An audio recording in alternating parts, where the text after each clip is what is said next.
This message comes from Bombas. Bombas compression socks help keep legs fresh on travel days, work days, leg days, and more. That's all-day relief with everyday style. Go to bombas.com/NPR.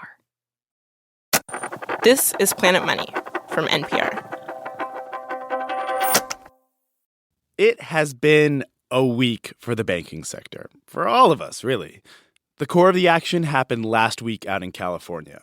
Midweek, the tight-knit startup scene in Silicon Valley got wind that their preferred bank, appropriately named Silicon Valley Bank, might be in trouble. It was unclear if it was really in trouble, but it didn't matter. As soon as some prominent startup folks told other prominent startup folks they were pulling their money out of the bank, quickly became a bank run. $42 billion withdrawn in a single day. By Friday, regulators were like, this bank has failed. The government seized the bank and said, we'll take it from here. And over the weekend, there was a lot of hand-wringing about this. What was going to happen to all the people who hadn't managed to get their money out in time? Should the government bail out the bank? Was this going to be like the beginning of a brand new 2008-style financial crisis? Sunday night, the government made it clear. They did not want this to spread. They seized a second bank, Signature Bank of New York. They also guaranteed that everyone who had their money in Silicon Valley Bank or Signature was going to be paid in full. And they set up generous credit lines to every other bank in the country to strengthen them and help prevent more bank runs. To sum up, in the last week, we have seen the biggest bank failure and the most aggressive bank rescue since the global financial crisis.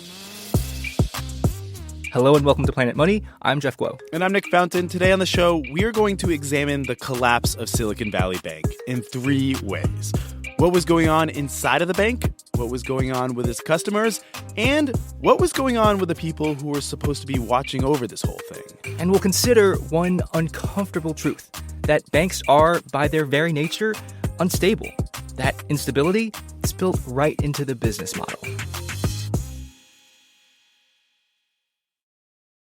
This message comes from Capital One. Capital One offers checking accounts with no fees or minimums. What's in your wallet? Terms apply. See CapitalOne.com/bankguy for details. Capital One N.A., member FDIC. Support for this podcast and the following message come from Vanguard. Every day, shareholders meet to discuss important matters about the companies you invest in. Now you can make your voice heard too. Vanguard Investor Choice makes it easy to set your proxy voting preference for your eligible Vanguard index funds. Visit Vanguard.com/investorchoice to learn more. Vanguard investors own shares of their index funds, and those funds own shares of the companies they invest in. Vanguard Marketing Corporation, distributor.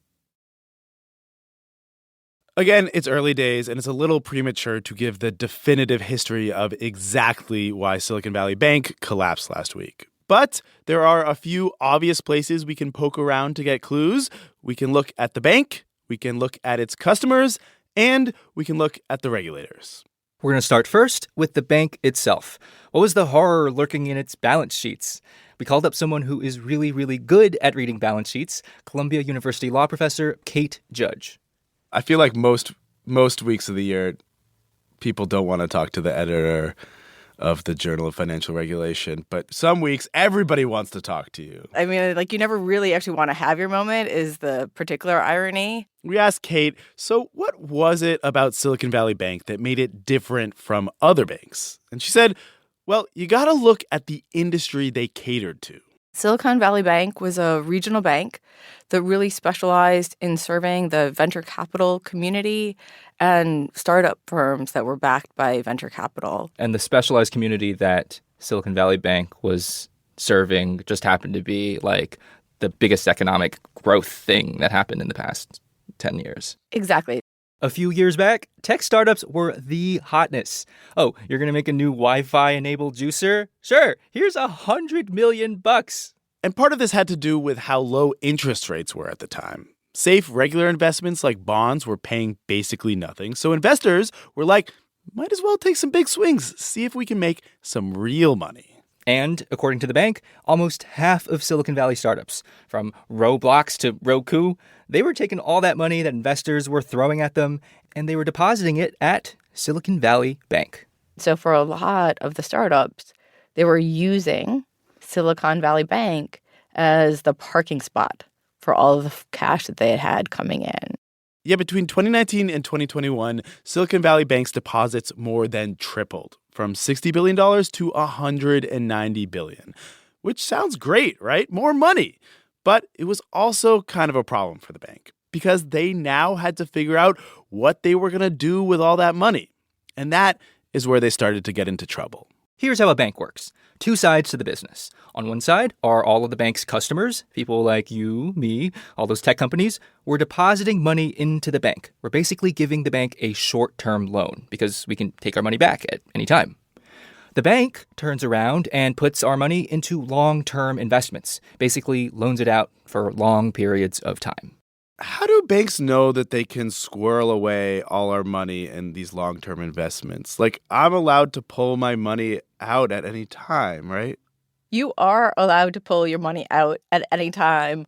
So if you think about any bank, the nature of a bank is to be an inherently fragile institution. This is the essential problem of being a bank. If everybody were to go to the bank to ask for their money back, the bank wouldn't be able to pay all of us back, not right away, because most of that money is locked away in those longer-term investments. Banking is risky. And that means that one of a bank's most important jobs is to manage risk. Try to game out what would happen if a bunch of its customers wanted to pull out their money all at once, or what would happen to its investments if, I don't know, the Fed started raising interest rates all of a sudden. Interest rate risk is a classic bank risk. Silicon Valley Bank seems to have misjudged both sides of its business. It invested a huge chunk of people's money in long-term government bonds and other securities, basically locked up that money in investments that would be really hurt if interest rates went up. Here's the other related misjudgment. You know who else would be hurt by rising interest rates? The tech startups that made up such a huge part of Silicon Valley Bank's customer base. Remember all those venture capitalists were throwing gobs of money at tech companies? Higher interest rates meant those investors could now get decent returns in way safer investments. Forget the robot juicer. So both sides of Silicon Valley Bank's business were hurt by rising interest rates. And one of the big questions is, why didn't it manage its risk better? The simple answer is that hedging its risk would have meant that they made less money, and they didn't want to make less money. But still, was Silicon Valley Bank doomed to fail? Maybe not. They conceivably could have weathered the interest rate storm. But obviously, they did not weather that storm. Which brings us to the next part of the action, the customers of Silicon Valley Bank, and the part they played in this whole drama. Because that thing about banks being inherently fragile institutions, customers are not unaware of that. And this, Kate says, brings us to the matter of trust. So long as everybody trusts the bank, it can actually really be stable. You know, one person's making a deposit, somebody else is making a withdrawal. But if customers, for whatever reason, stop trusting the bank, that is trouble. The fragility that arises is once I'm afraid that my bank isn't quite as healthy as I thought. Or I'm afraid another depositor is going to want all of their money back. And maybe another depositor is going to want all their money back. Well, then now I'm suddenly worried. And last week, that is exactly what went down with Silicon Valley Bank's customers. But on steroids. Because a lot of the bank's customers belong to this tight-knit community of tech people who all know each other. So as soon as someone started pulling money out, everyone else said, well, if they're taking their money out, I'm not going to stick around and take any chances being left holding a bag that might not have quite enough cash in it. Was this the first bank run that was done by, group text?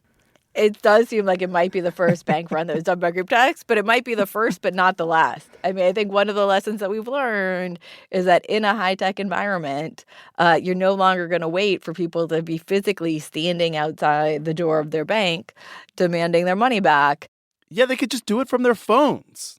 Thursday of last week, customers withdrew $42 billion out of Silicon Valley Bank in a single day.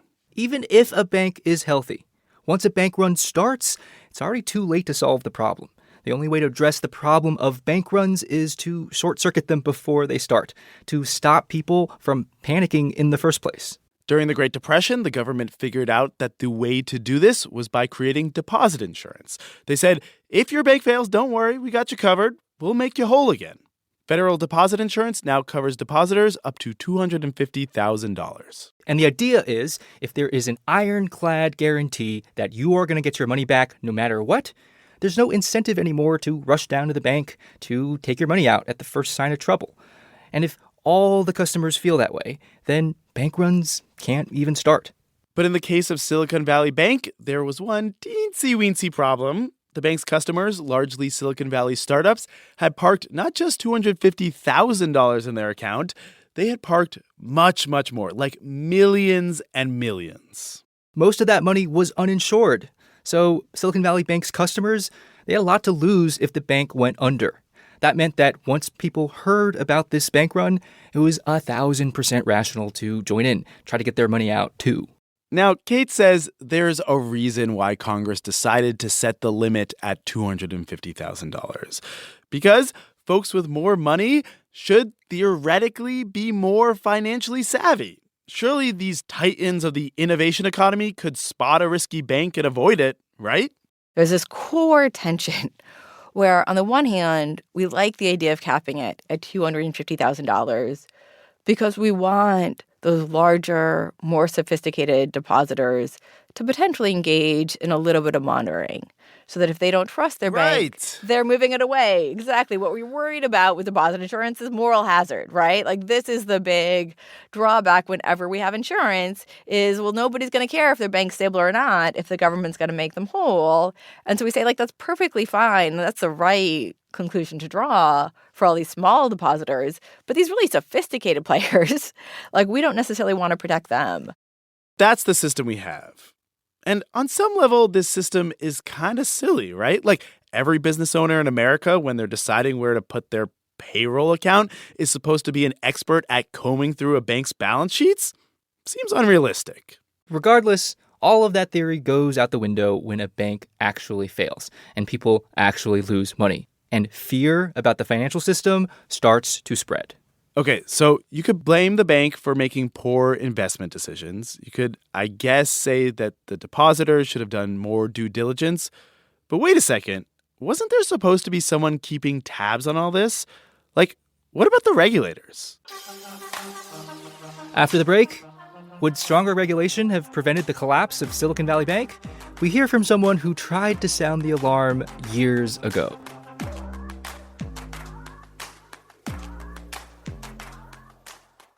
Support for this podcast and the following message come from Vanguard. Every day, shareholders meet to discuss important matters about the companies you invest in. Now you can make your voice heard too. Vanguard Investor Choice makes it easy to set your proxy voting preference for your eligible Vanguard index funds. Visit Vanguard.com/investorchoice to learn more. Vanguard investors own shares of their index funds, and those funds own shares of the companies they invest in. Vanguard Marketing Corporation, distributor.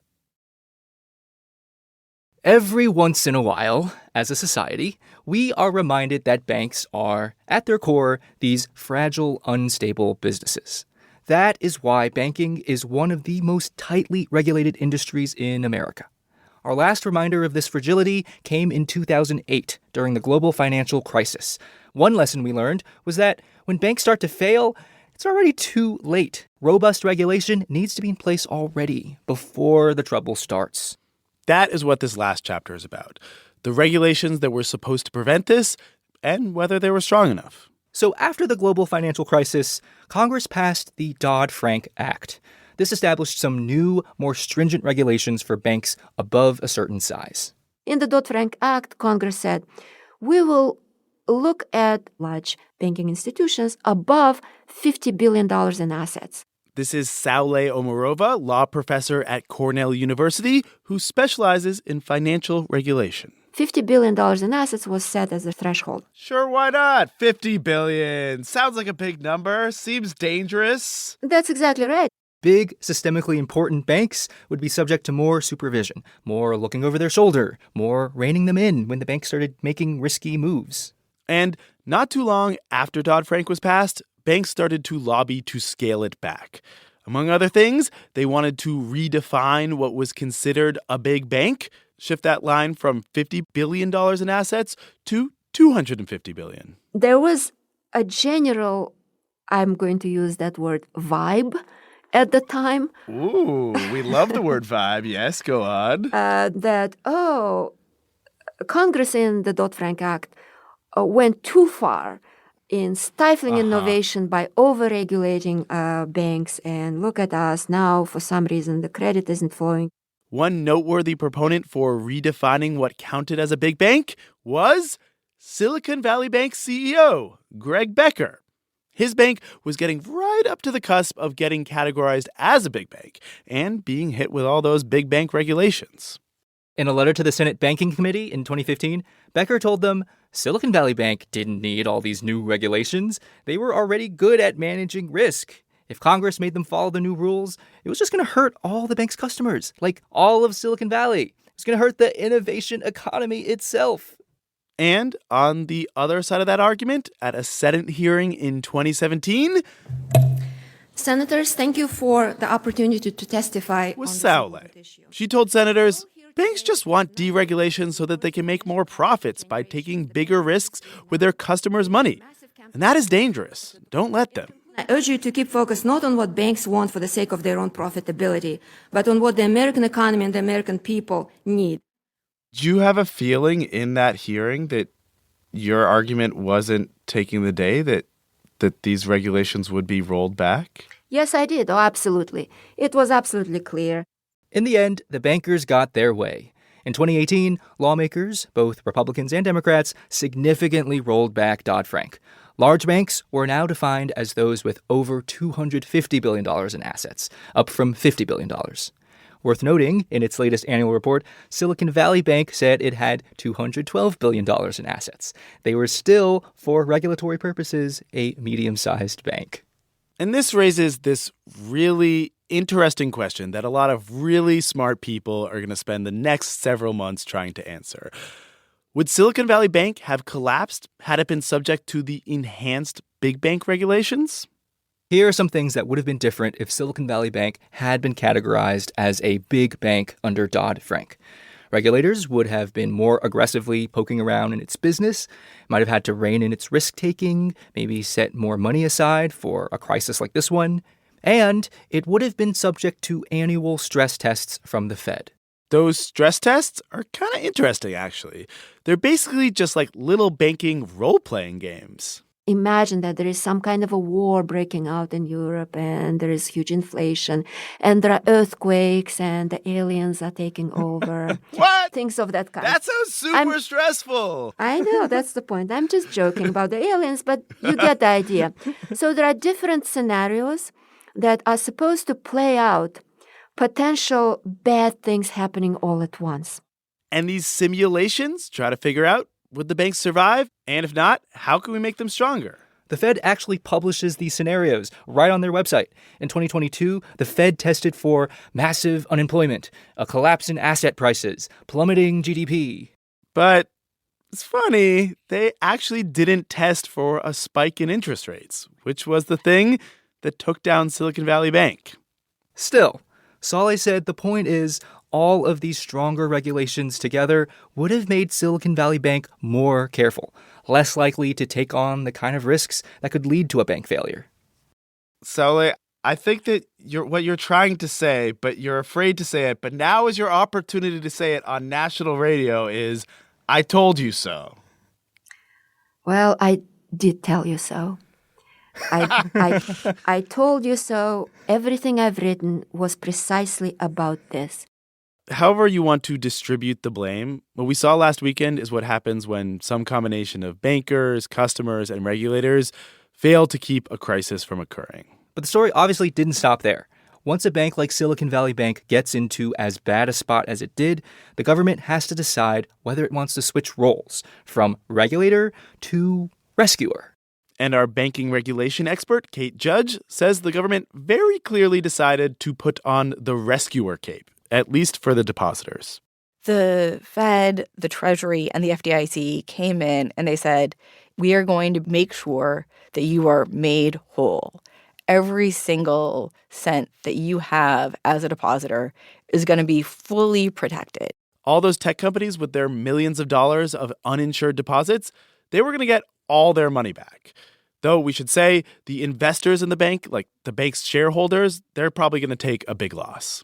It's funny, even though Silicon Valley Bank had managed to keep itself from being regulated like a big, systemically important bank, the government ultimately decided, actually, we do need to treat it like a big bank, at least now that it has to be rescued.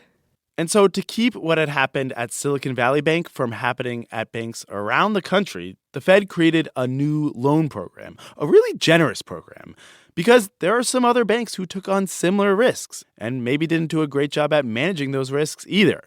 Now, those banks will be able to lean on the Fed and get their hands on some cash if their customers decide they want to pull their money out.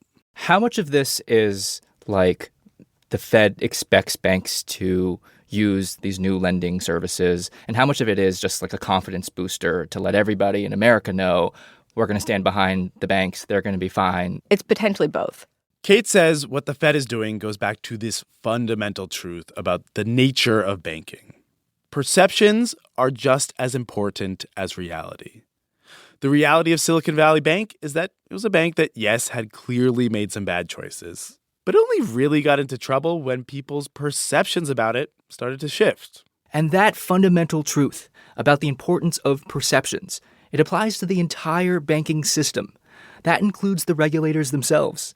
And maybe that's why they chose to make their rescue plan so extra. The regulators want to maintain this perception that they can keep the crisis from getting any worse, so that we'll all go back to not worrying about the banking system and how fragile it really is.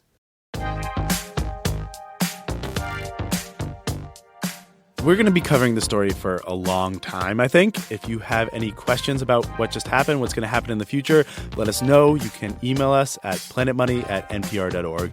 You can also find us on social media in many places at Planet Money.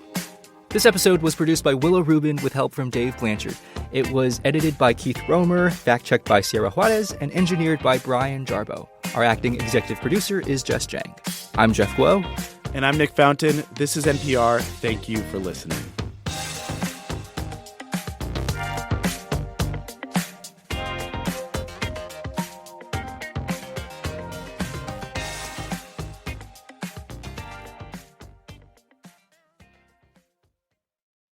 This message comes from American Home Shield. An AHS home warranty helps protect your major systems and appliances no matter how old. Do you have an unreliable AC or a leaky water heater? AHS understands the headache and financial burden of surprise breakdowns. With an AHS home warranty, they'll fix a covered item when it breaks, and if they can't repair it, they'll replace it. Plus, as a benefit to select plans, you can even video chat with a repair expert to help troubleshoot home hassles over the phone. American Home Shield. Don't worry, be warranty. Get 20% off all plans at ahs.com/NPR and see promo details. See ahs.com/contracts for coverage details, including service fees, limitations, and exclusions.